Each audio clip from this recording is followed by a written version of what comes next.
T'aurais pu faire attention à ta tenue, hein. On est sur une scène de crime, on n'est pas dans un bar après le boulot. Non mais elle a quoi ma tenue Mercier?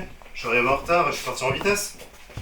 Ah, parce que toi tu repasses tes chemises le matin avant d'aller bosser. Bah, elle a quoi ma chemise? N'importe quoi. Ah, laisse tomber. Tiens, lis-moi plutôt le rapport du légiste. Alors voyons voir. Cause de la mort, hémorragie suite à un sectionnement de la gorge. Le coup de couteau a été porté de la droite vers la gauche. L'arme du crime a été retrouvée dans la main droite de la victime. La victime semble avoir agonisé plusieurs secondes avant de mourir. Quelques hématomes au niveau des côtes, probablement dus à sa chute. Aucun ADN retrouvé sur la victime ni sur l'arme du crime.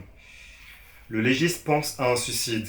La victime se serait donc tranché la gorge avec sa main droite, ce qui correspond aux marques de couteau. Si c'est un suicide, elle a dû laisser quelque chose, une lettre. Allez, viens, on fouille. Allez, c'est parti.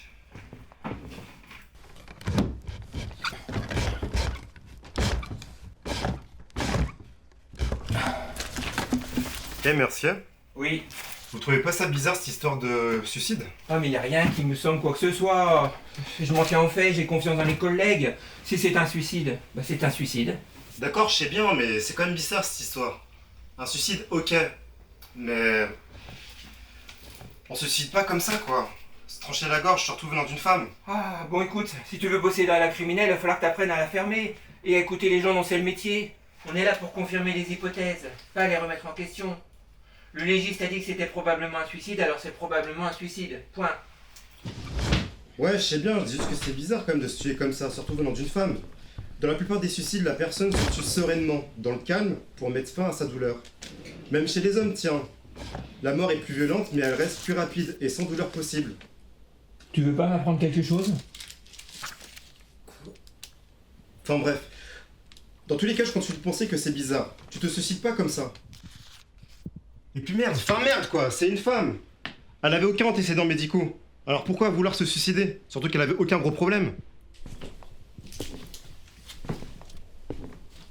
Tu disais? Qu'est-ce que c'est? J'ai trouvé son tiroir à documents, regarde. Des lettres de sa banque indiquant qu'elle avait des dettes pour plusieurs dizaines de milliers d'euros. Cerise sur le gâteau. Une interdiction volontaire de jeu récemment renouvelée. On le tient, notre suicide.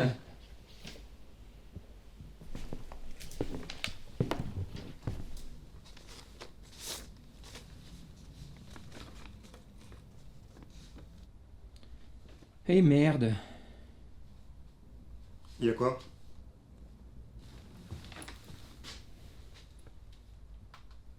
Et merde, putain. Tu penses qu'elle allait porter plainte anonymement? Ouais, ça m'en a tout l'air. Donc là, c'est bon, là, t'as la preuve. On peut aller coffrer le mari. Mais non, on peut pas, calme-toi. Il y a encore plusieurs problèmes. Mais y a quoi encore comme problème? Bah regarde les photos. Elles ont quoi, les photos?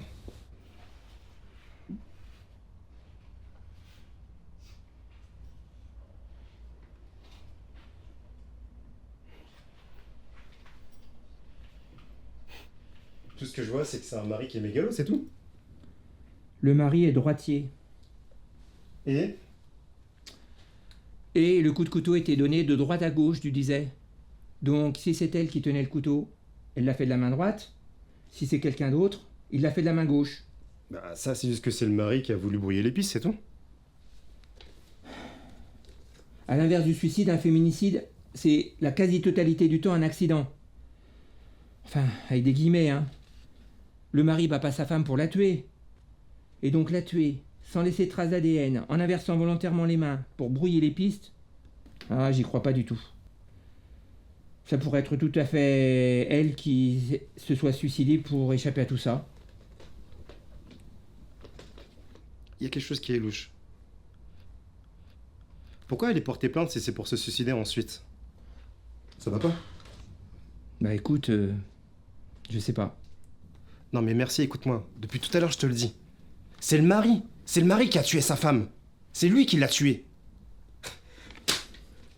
Première enquête, boum, c'est un féminicide. Je suis archi content, ça va être super top, c'est sur mon CV. Allez, tape-moi en 5. Mais putain, mais t'es complètement con. De une, c'est pas encore sûr que ce soit un féminicide. Faut aller réinterroger le mari. De deux, ok, je me suis peut-être gouré parce que je voulais pas croire au féminicide. Mais toi, t'as fait la même erreur en y croyant trop. Et de 3, oui, dans notre boulot, on doit être détaché émotionnellement des victimes. Mais là, t'es en train de te réjouir d'un putain de meurtre, d'un potentiel meurtre. Ça aurait été mieux pour tout le monde qu'elle se soit suicidée. Pour elle comme pour nous. Alors je veux plus jamais te voir te réjouir du meurtre de qui que ce soit. Mais écoute, merci, je voulais pas t'énerver. Tu te doutes bien que je suis pas heureux qu'elle soit morte et encore moins qu'elle se soit fait tuer quand même. Potentiellement tuée. Allez, viens. On va réinterroger le mari.